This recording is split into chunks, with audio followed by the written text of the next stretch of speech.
Neste episódio de Discovery na Escola, viaje da floresta tropical até o laboratório em busca das formas de vida mais simples da Terra.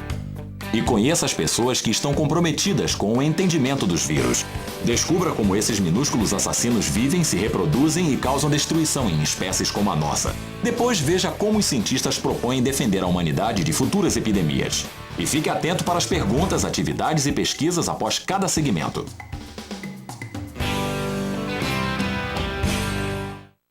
A seguir, perguntas de estudo e discussão para Tudo sobre Vírus, parte 1. Como os vírus se reproduzem? Como a Primeira Guerra Mundial contribuiu para a pandemia de gripe de 1918? Compare e enumere as diferenças do trabalho de Edward Jenner e de Jonas Salk. Como os triunfos desses dois virólogos podem ser um exemplo para os modernos cientistas que pesquisam novas ameaças? Discovery na Escola apresenta agora Tudo sobre Vírus, parte 1.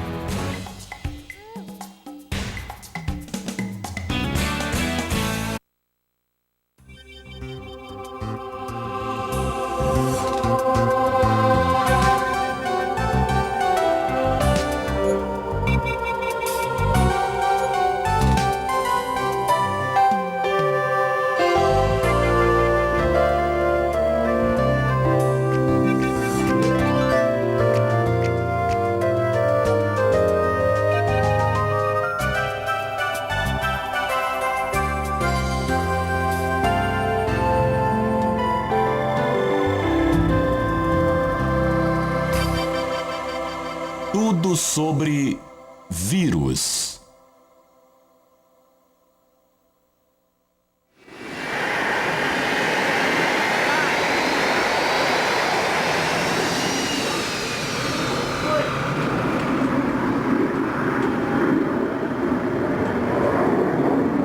Esta equipe de médicos do Exército está ensaiando.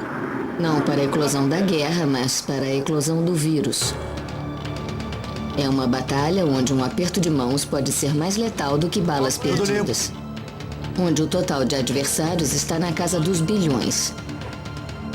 Onde nada é constante além da contagem dos corpos. Os vírus são coisas à margem da vida. Não podemos saboreá-los, cheirá-los, ouvi-los. Mas eles estão por aí. O menor dos assassinos. No ar, na água, em todas as coisas vivas do planeta. Eles são a menor e mais simples forma de vida da Terra. E ainda sabem como entrar em nossos corpos, raptar nossas células, enganar nossas defesas imunológicas. Os vírus são antigos. Alguns acham que eles são mais antigos do que todas as outras formas de vida. E são pacientes.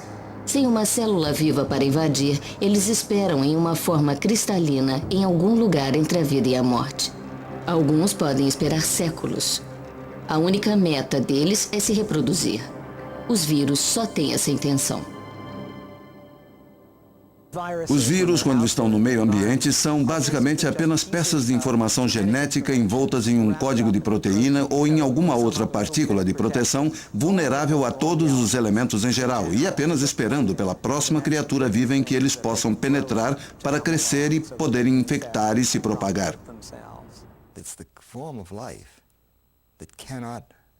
É a forma de vida que não consegue subsistir. Ele não tem o mecanismo para viver. Ele só pode fazer isso entrando e utilizando uma outra célula para esse propósito. E quando ele usa as células humanas para esse propósito, nós normalmente acabamos perdendo. As doenças causadas pelos vírus são uma força potente na história do homem, como a guerra e os desastres naturais. A gripe. Os italianos do século XV a chamaram de influenza porque acreditavam que ela era causada pela influência dos astros e planetas. A varíola foi a primeira a ser reportada na literatura chinesa há 3.000 anos. Agora está extinta. Há 7 tipos diferentes de herpes e a catapora é uma delas. As chances são de que você tenha herpes agora. A curu é encontrada apenas em tribos canibais da Nova Guiné, transmitida porque eles devoram cérebros humanos. Cada resfriado que você pega pode parecer o mesmo, mas não é. Há centenas de vírus do resfriado diferentes. Durante a sua vida, pelo menos 50 deles irão pegar você. E a lista continua, dos vírus comuns, como o dos resfriados, até os mortais, como o da AIDS. Os vírus são a causa de muitas aflições. Há os vírus que você pega no escritório, no centro de tratamento, que seus filhos levam da escola para casa, que causam uma doença menor. Não vamos diagnosticar os vírus especificamente. Nós passamos frequentemente por eles e não prestamos a atenção que deveríamos prestar. Os vírus sempre foram difíceis de ser detectados. Até o mais poderoso dos microscópios ópticos só consegue aumentar 2.000 vezes os objetos. Eles revelaram um mundo aquoso de bactérias e criaturas unicelulares comendo, se movendo e se multiplicando. O que eles não conseguiram ver foi o fantasma que destruiu células com uma eficiência assombrosa.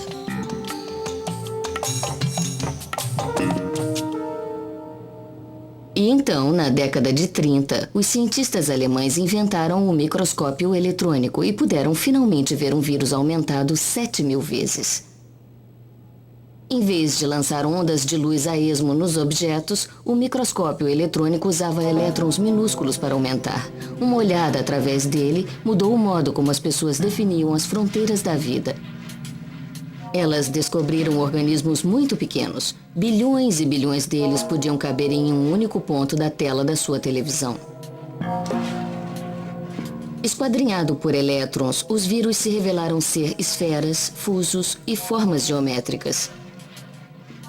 Eles pareciam simétricos demais para estar vivos.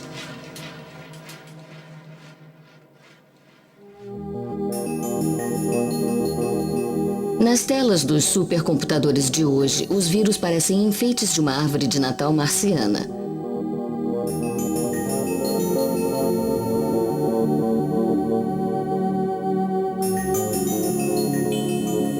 Este é o vírus da AIDS. Seu núcleo contém a informação genética necessária para o vírus se duplicar.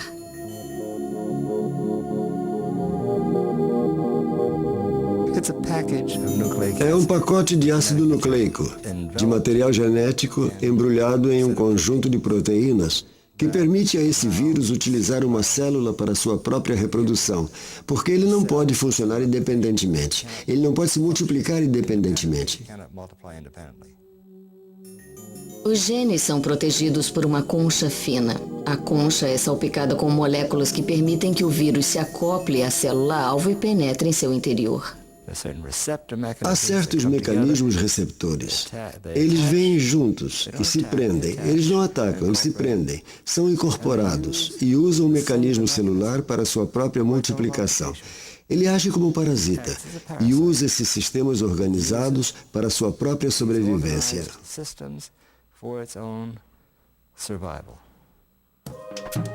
A célula-alvo não precisa ser humana, nem mesmo animal.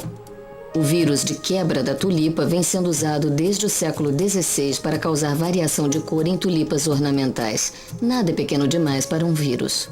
Então, naturalistas, observem a pulga.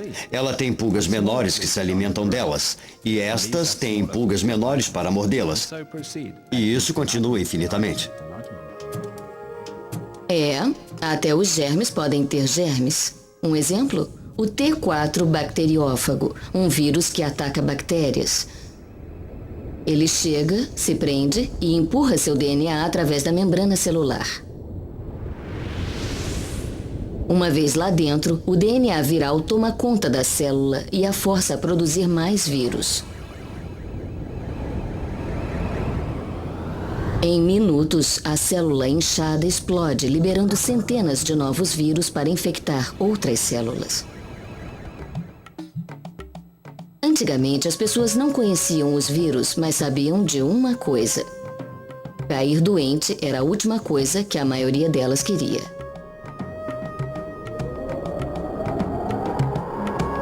De onde vinham essas doenças? Elas eram a ira dos deuses? Mau agouro? Bruxaria? A grande praga vermelha que atacou durante as guerras do Peloponeso no século V a.C. pode ter sido tifo ou escarlatina. Ou pode ter sido sarampo. A varíola era o açoite da Idade Média, matando muitas pessoas ou deixando as sobreviventes permanentemente desfiguradas. Quando os arqueólogos do século XX abriram as tumbas egípcias, encontraram referências do que pode ter sido pólio. Mas as doenças do passado eram limitadas em tempo e espaço. O mundo ainda não havia experimentado as epidemias virais em escala global.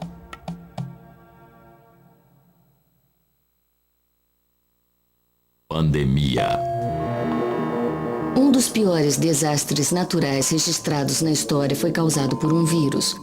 A pandemia de gripe de 1918 atacou todas as grandes cidades americanas, matando as pessoas onde quer que estivessem.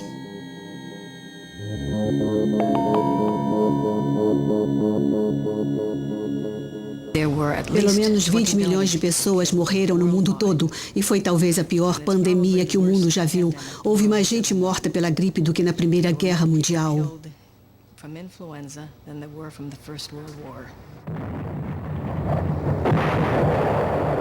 A própria guerra foi o problema. Se não tivesse havido a guerra, a linhagem daquele ano teria ficado isolada. Mas quando as tropas aliadas se encontraram no norte da França para trocar fogo com o inimigo, elas também trocaram uma linhagem letal de gripe. E assim começou. Aí ela foi da França para os Estados Unidos e se disseminou por Boston. Em Fort Devens, Massachusetts, um caso de gripe se transformou em mais de 6.000 casos entre 1º e 18 de setembro. Levou apenas 17 dias. A Índia perdeu quase 4% de sua população. O Alasca, 8%. Nos mares do sul, a taxa de mortalidade foi de 20%. As pessoas estavam em pânico absoluto, porque uma pessoa podia estar jogando bridge uma noite e podia estar morta no dia seguinte.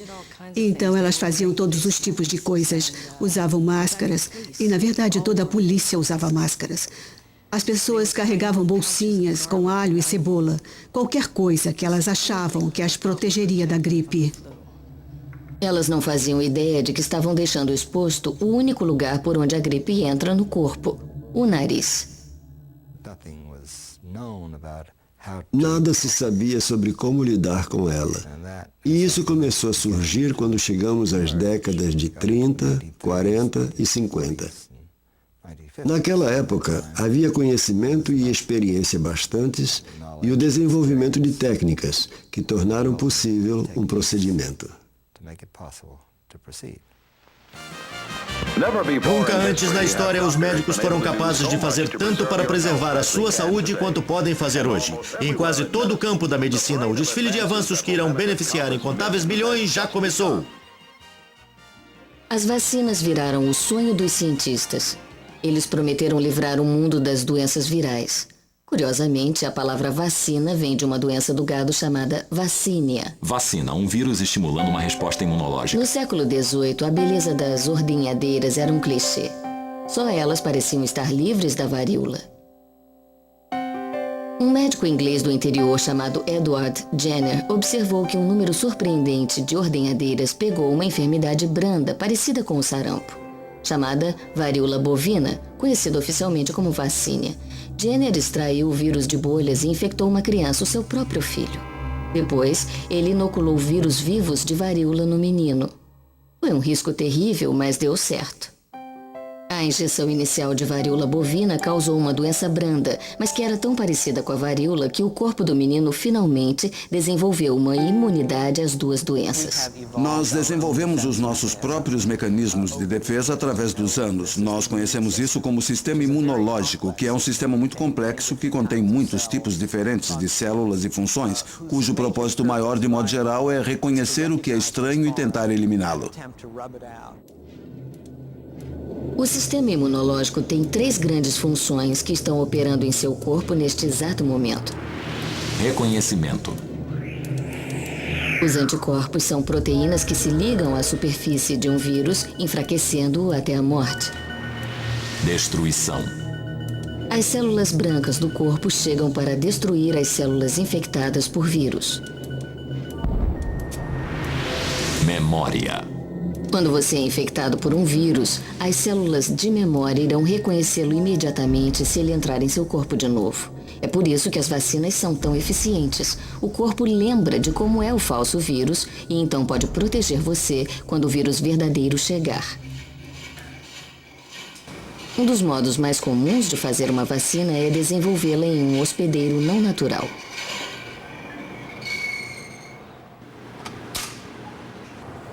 Embriões de galinha são usados para desenvolver vírus humanos como os da febre amarela, sarampo, cachumba e gripe.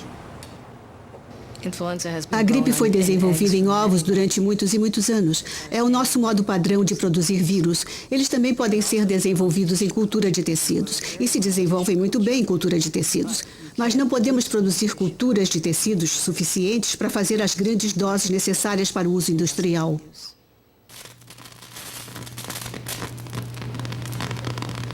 Todo ano, o vírus da gripe é injetado em ovos. Após várias transferências de ovo para ovo, o vírus ficará melhor adaptado ao crescimento em células de galinha do que em células humanas. Quando injetado em um ser humano, ele se parece muito com o inimigo para causar imunidade, mas não é forte o bastante para causar a doença. O vírus da gripe achou um meio de evitar o sistema imunológico através da mutação, alterando a sua aparência. Às vezes, ele muda apenas levemente. Em outros anos, a mudança é radical e ficamos indefesos. Às vezes podemos ter imunidade parcial, o que nos dá certa proteção. Mas quando temos o que chamamos de truque, que é o que normalmente ocorre quando temos grandes epidemias, aí o sistema imunológico não reconhece mesmo a gripe. Ela não tem semelhança com nada que os anticorpos já tenham visto antes. Quanto um vírus pode mudar depende de como ele é feito. Se ele tem um material genético arranjado no conhecido DNA de espiral dupla, então ele é muito estável de geração a geração. Na reprodução, quando um cordão de DNA se abre para se tornar 2 cordões de DNA, um tipo de verificador de formação molecular vê as novas moléculas se formarem para ter certeza de que as 2 cópias são idênticas. Os vírus DNA têm um belo sistema de copiagem que vai corrigir seus próprios erros, o que quer dizer que a frequência de intervenção é baixa. Os vírus RNA não têm isso e isso explica por que os vírus RNA são tão variáveis. Esses vírus mudam o tempo todo. E é por isso que a vacina contra um vírus DNA como o da varíola funciona década após década. Enquanto que todo ano nós precisamos de uma nova vacina para os vírus RNA como os da gripe. Este arquivo congelado é a coleção da doutora Herlocker. São cordões de gripe que se desenvolveram através dos anos. Esses vírus não estão mortos, apenas inativos. Cada frasco representa um ano diferente, um cordão diferente.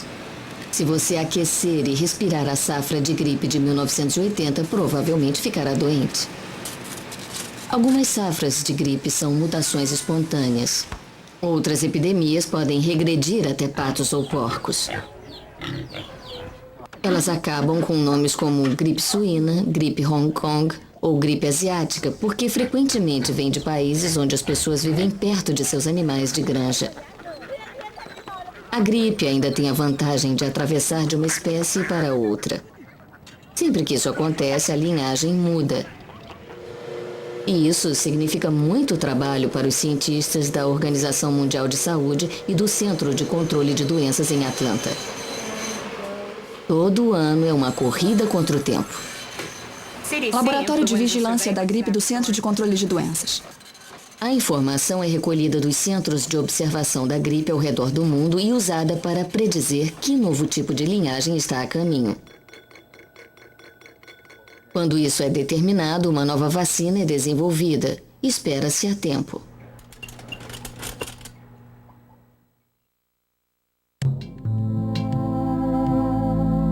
É difícil para nós imaginar um mundo sem as vacinas para doenças como gripe, varíola ou pólio.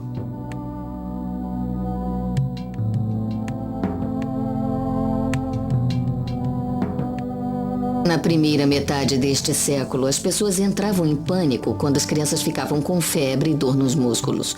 Isso podia não levar a nada, ou podia fazer com que a criança passasse o resto de seus dias em um cilindro pressurizado que todos chamavam de pulmão de ferro.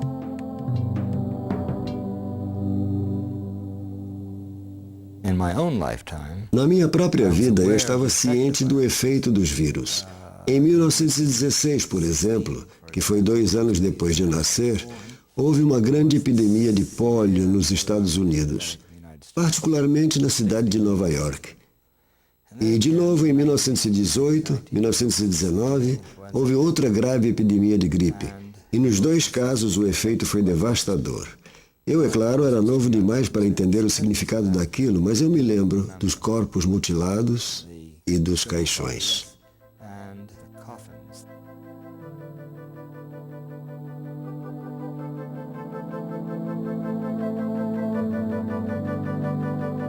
Ninguém sabia por que a pólio causava paralisia ou morte, muito menos que ela podia ser transmitida através de comida, água ou saliva contaminadas.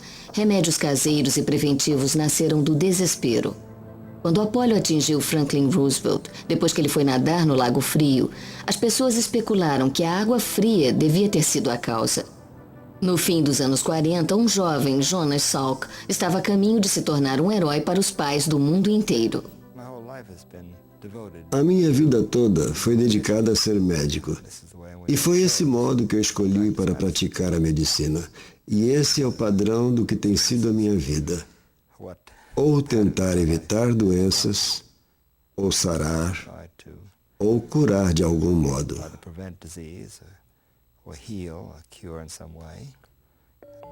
A oportunidade dele chegou quando os cientistas de Harvard descobriram como desenvolver o vírus da pólio em quantidade.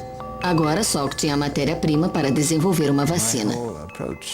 A minha abordagem era de que uma pessoa podia ser imunizada contra uma doença virótica sem experimentar a infecção.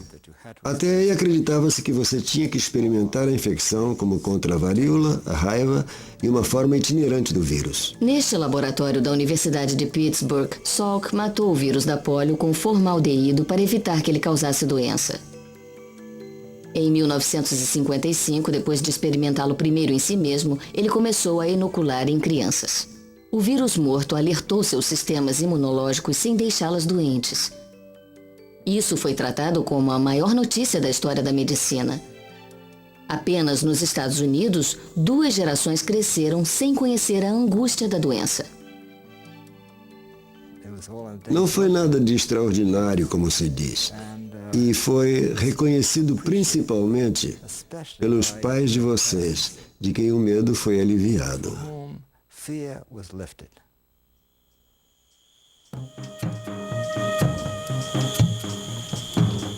Em 1935, um bacteriologista chamou a batalha contra a doença de uma das mais genuínas aventuras do mundo. Os dragões estão todos mortos e a lança está enferrujando no canto da chaminé. E a única proposta divertida que resta é a guerra contra essas criaturinhas ferozes que espreitam nos cantos escuros dos corpos dos ratos, que voam e rastejam com os insetos e emboscam nossas comida e bebida e até o nosso amor.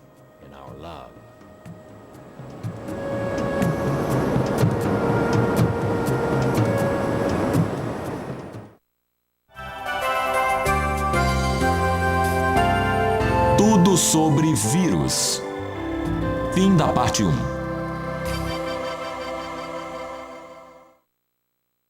A seguir, as respostas às perguntas de Tudo sobre Vírus, parte 1. Os vírus são incapazes de se reproduzir sozinhos, então inserem sua informação genética em outras células que podem reproduzir para eles. Durante a Primeira Guerra Mundial, pessoas de vários países tiveram contato corpo a corpo. Isso permitiu que uma linhagem de gripe se espalhasse mundo afora a uma taxa sem precedentes.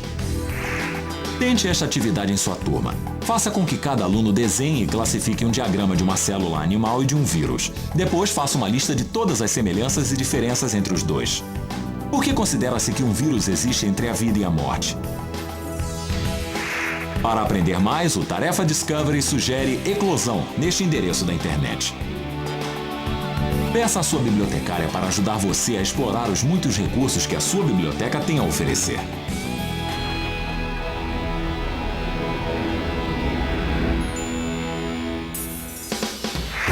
A seguir, perguntas de estudo e discussão sobre Tudo sobre Vírus, parte 2.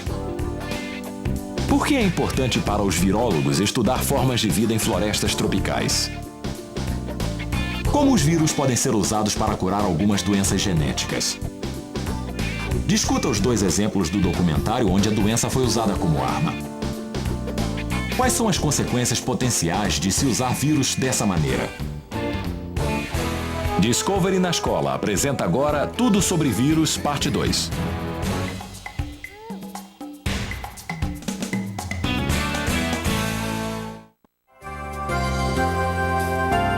Tudo sobre Vírus, parte 2.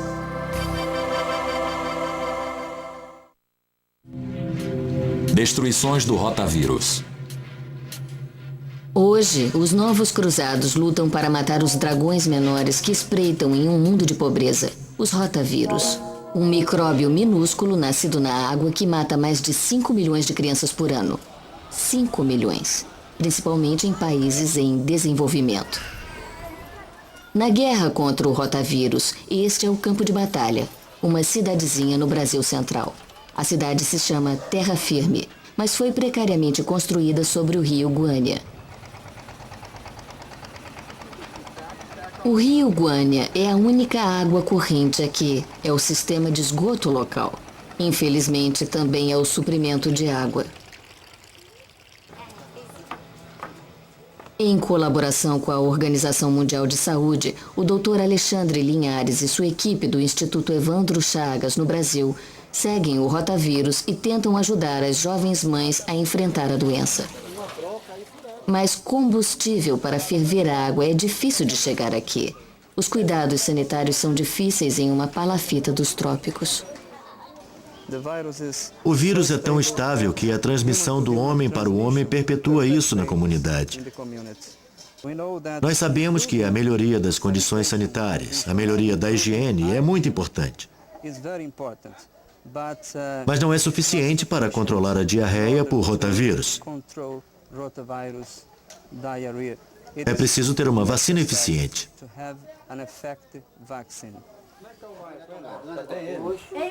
Os pesquisadores monitoram a saúde das crianças e examinam seu sangue para estudar como elas podem desenvolver anticorpos para o vírus. Eles conduzem testes de campo avaliando a eficiência de uma provável vacina. Essa vacina, se aprovada, pode salvar potencialmente 800 mil jovens vidas por ano. Isso requer imunização em massa, mas essa é uma área em que a Organização Mundial de Saúde já tem muita experiência. A morte de uma doença. Em 1967, eles resolveram erradicar uma doença, a varíola. Nós nunca havíamos levado infecção alguma à extinção. A varíola foi a primeira vez em que o mundo se uniu e resolveu que se íamos causar a extinção de uma espécie, então que fosse por uma boa causa para variar. Equipes internacionais de médicos e enfermeiras foram mandadas de porta em porta, seguindo o último caso de varíola até a Somália. E é absolutamente incrível ver o que eles fizeram. Eles tinham grupos, equipes de médicos e enfermeiras que rodavam o mundo, nos desertos, nas serras, e em todos os países do mundo eles vacinaram todas as pessoas.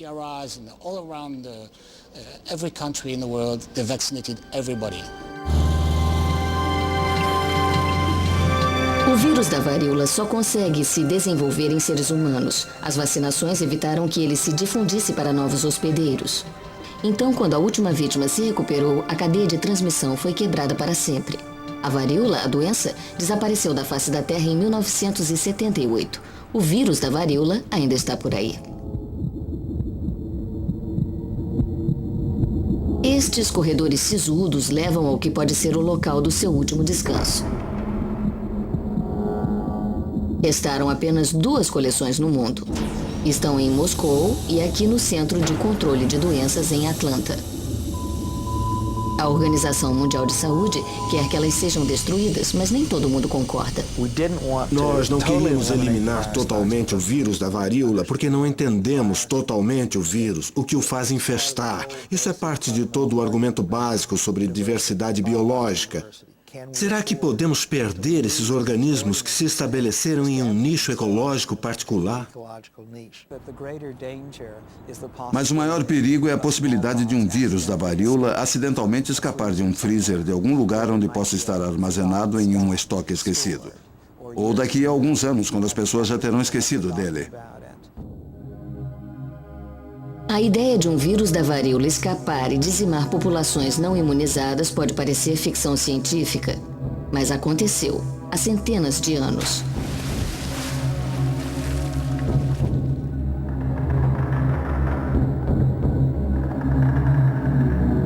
Em 1519, Hernando Cortés invadiu o México e conquistou milhões de astecas. Ele fez isso com menos de 600 homens, poucos cavalos, alguns revólveres primitivos e com uma arma que ele não sabia que tinha, um vírus desconhecido no Novo Mundo. Os astecas e seus sistemas imunológicos estavam indefesos. Governador John Winthrop, Baía de Massachusetts, 1634. Os nativos morreram quase todos de varíola, como se o Senhor tivesse nos dado o título daquilo que possuímos. O que era frequentemente atribuído à vontade de Deus, na verdade, era trabalho do homem. Desta vez, a transmissão do vírus pode não ter sido tão inocente. De acordo com alguns especialistas, Lord Jeffrey M. Hearst, da colônia da Baía de Massachusetts, ordenou a distribuição de cobertores infectados com o vírus da varíola entre as tribos indígenas locais. A era da exploração se tornou um veículo perfeito para os vírus. Hoje não é diferente, apenas mais eficiente. Vírus surgindo.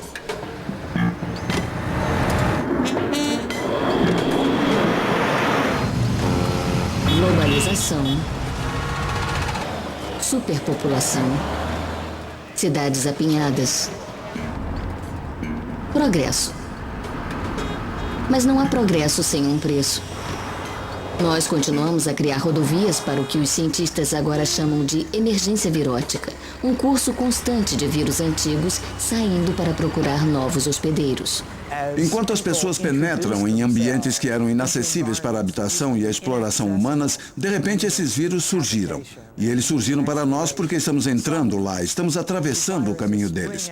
E então, em muitos casos, esses vírus que parecem surgir do nada, na verdade vêm de algum lugar. Eles vêm da natureza. São como todas as outras formas de vida. Sempre estiveram por aí. O que é novo são as oportunidades que demos a eles sem perceber para que eles encontrassem pessoas novas.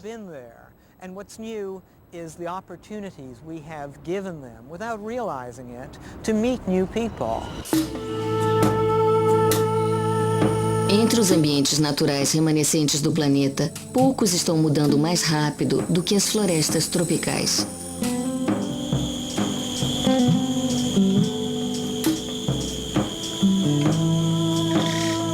Os especialistas estimam que 90% dos 14 milhões de espécies da Terra são desconhecidos para nós. E todas essas plantas e animais desconhecidos podem abrigar vírus desconhecidos. É o que enfrentamos quando destruímos a floresta tropical. Eu acho que nós vamos ver o surgimento de mais doenças e acho que todos concordamos que precisamos de pessoas lá que estejam familiarizadas com as doenças nas áreas locais, que podem descrever as tendências das doenças e que percebam uma nova doença quando ela vier.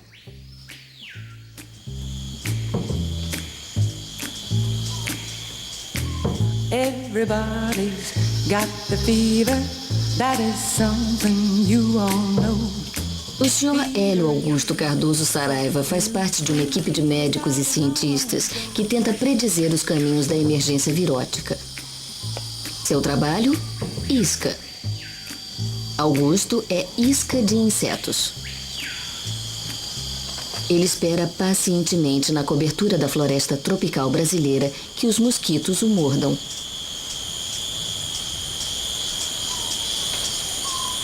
Augusto e seus colegas fazem parte de um sistema de antecipação de aviso de vírus arbóreos. Os vírus arbóreos são levados por insetos que vivem nas copas das árvores e no solo da floresta.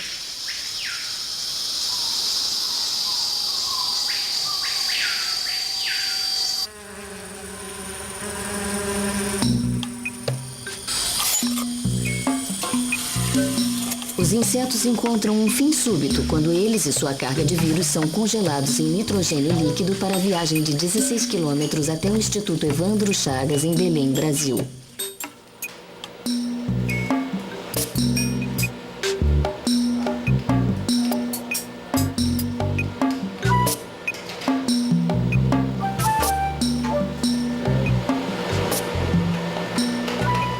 No laboratório, os pesquisadores descongelam os insetos e os classificam sob um microscópio.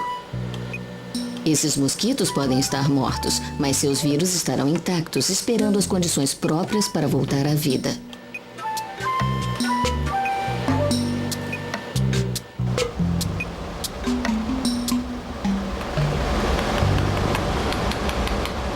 Em uma fase do projeto que dá um novo significado ao termo trituração, os insetos são amassados até virarem um líquido. Essa sopa verde de mosquitos é então injetada em ratos de laboratório. Alguns deles irão desenvolver problemas com a locomoção, outros morrerão em algumas horas e outros irão desenvolver infecção por causa dos vírus conhecidos mais assustadores. Doenças como a febre amarela. O Instituto isolou 30 linhagens de vírus que causam doenças em seres humanos.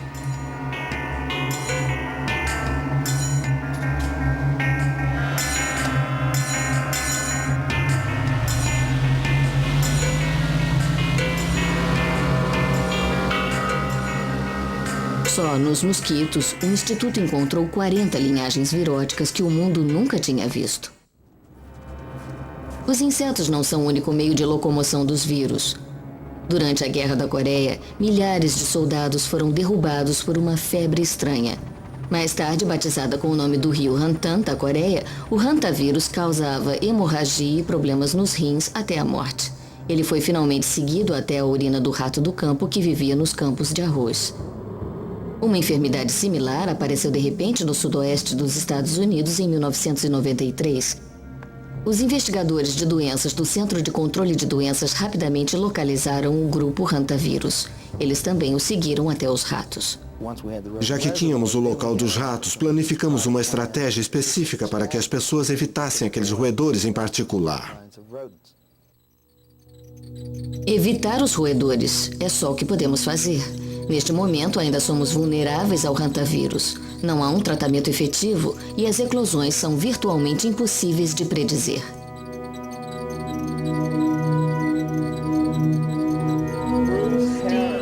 Steve Abrams, David. Nada mostra mais a nossa vulnerabilidade mais duramente do que a AIDS, a doença causada pelo HIV.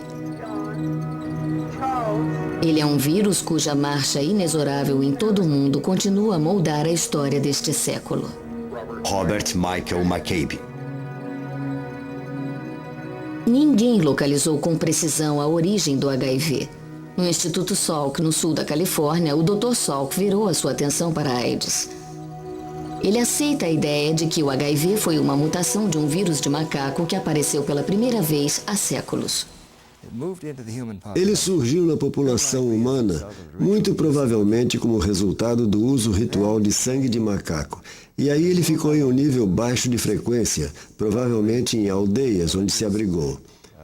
E aí, quando a civilização começou a se expandir, e foi possível viajar, não apenas em aviões, mas em caminhões e outros meios de transporte, e as pessoas se mudaram, eles simplesmente se espalharam. O HIV, vírus da imunodeficiência humana, é um daqueles da família RNA de mutação rápida. Esse vírus HIV, que é mesmo muito esperto, não apenas entra no sistema imunológico e mata o sistema imunológico, mas não faz isso imediatamente. Ele pode ficar latente por um longo período de tempo. Ele usa essa propriedade dos retrovírus de fazer uma cópia de DNA de si mesmo, que entra no hospedeiro, se integra lá e onde pode permanecer quieto. E aí uma célula de cura não pode fazer nada, apenas ver a célula. É uma bela célula. Não pode ver que lá dentro está o invasor está escondido. E então o fato do vírus poder estar escondido o torna extremamente difícil de ser encontrado. A busca por meios de curar a AIDS une os pesquisadores do mundo inteiro.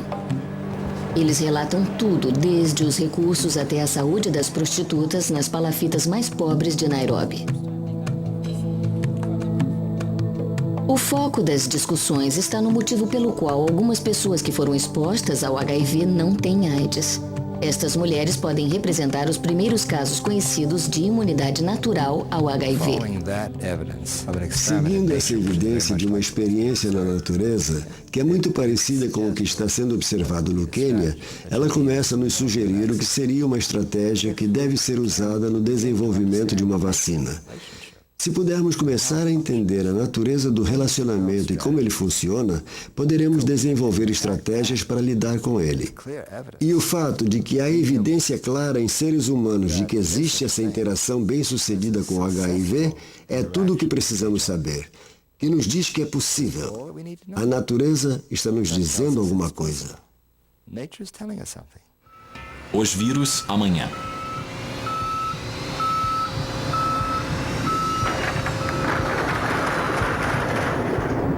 Em Fort Detrick, Maryland, uma equipe médica da Força Especial do Exército está em alerta 24 horas por dia. Se um soldado pegar uma doença que seja mortal, infecciosa, não identificada ou as três coisas juntas, esses médicos estarão no primeiro C-141 que sair da base aérea de Andrews. Com precisão tipicamente militar, eles se chamam de USAM Reed. Instituto de Pesquisa Médica sobre Doenças Infecciosas do Exército dos Estados Unidos. Localizado em uma base militar a 72 quilômetros da capital Washington. Funcionando em uma instalação mais conhecida pela pesquisa biológica de guerra, a equipe pode estar na linha de frente na guerra contra os vírus emergentes. Eles estão preparados para enfrentar algumas das piores doenças do mundo, como o ebola ou a febre do macaco verde. Relativamente nova e incrivelmente mortal, a ebola foi primeiro identificada no Sudão e no Zaire em 1976. Em 1989, ameaçou infectar uma comunidade a apenas 112 quilômetros da USAM Reed. Felizmente foi só uma ameaça, mas esse nem sempre é o caso.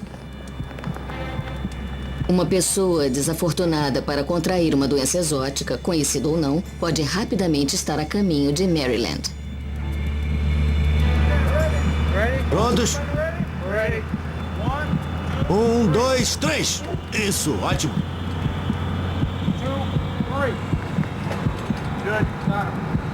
Seria uma viagem estranha, com o paciente vendo a ação, primeiro da maca de isolamento e depois da cápsula hermética a bordo de um avião de carga.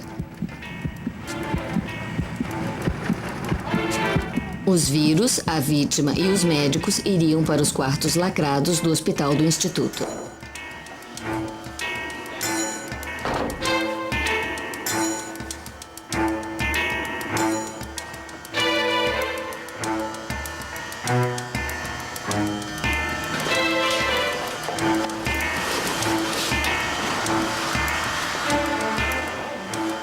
As roupas espaciais pressurizadas podem deixá-los parecidos com balões, mas se houver um vazamento na roupa, o ar sairá em vez de entrar.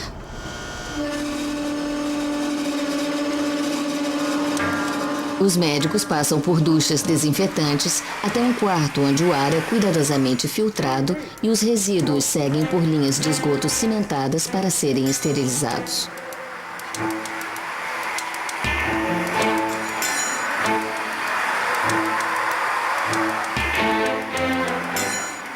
Quando o paciente está a postos na suíte aquecida, o trabalho pode começar.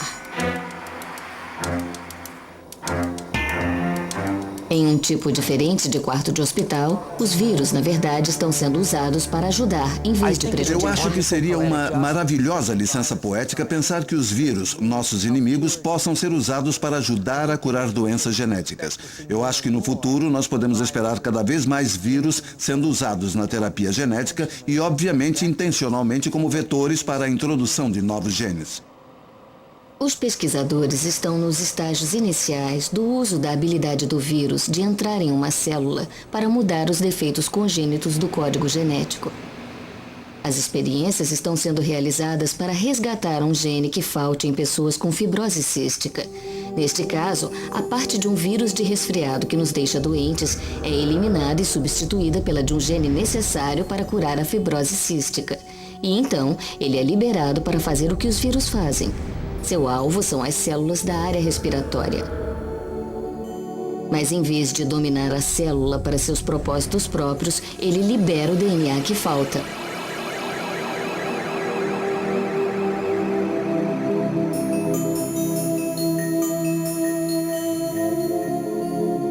O relacionamento entre os vírus e os seres humanos continua a evoluir. Assim como eles sempre nos usaram, agora nós os estamos usando. Independente de quem esteja no controle, o menor inimigo da humanidade não vai fugir. Eu acho que pode aparecer um vírus com um alcance grande o bastante para nos fazer sofrer uma devastação muito séria no número de pessoas. Temos que considerar isso como uma possibilidade real. Não sou um profeta do apocalipse e nem digo que vai acontecer amanhã, mas o HIV acionou uma alerta. O HIV, a pandemia da AIDS, eu acho que deve ser uma lição para todos nós. E é triste nós termos que pagar um preço tão alto para reaprender uma lição que já conhecemos há muitos anos, que as doenças infecciosas jamais irão desaparecer. Nós podemos empurrá-las para as margens da nossa existência. Podemos tentar controlá-las de modo geral. Podemos aprender a conviver com elas. E temos que lidar com elas. Não podemos ignorá-las. O vírus faz parte da natureza. Não podemos aceitar o fato de que eles fazem parte da natureza como nós? Está tudo aí. Nós queremos um direito exclusivo? Nós vamos ter que aceitar os vírus. Eles não irão embora. We're going to have to accept viruses. They're not going to go away. Portanto, estamos presos em um combate mortal contra a mais humilde das criaturas da Terra. E o melhor que podemos esperar é uma trégua. A alternativa é que a humanidade, satisfeita em se considerar o auge da criação, pode cair vítima de algumas partículas de material genético à deriva e pode ter que andar sobre a linha entre a vida e a morte.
A seguir, as respostas às perguntas sobre Tudo sobre Vírus, parte 2. Através do estudo de formas de vida em florestas tropicais, os virólogos irão começar a entender os vírus que podem um dia infectar os seres humanos. Os vírus podem ser carregados com genes capazes de curar um defeito nas células humanas. Quando o vírus alterado é solto dentro do corpo, ele pode localizar e dominar as células defeituosas. Experimente esta atividade com a sua turma. Procure um artigo sobre a erradicação da varíola em 1978 e escreva uma carta ao editor em resposta ao artigo. Concentre a sua carta na ética da erradicação das formas de vida que ameaçam a população humana. Para aprender mais, o Tarefa Discovery sugere o grande livro ilustrado dos vírus neste endereço da internet. Peça à sua bibliotecária para ajudar você a explorar os muitos recursos que a sua biblioteca tem a oferecer.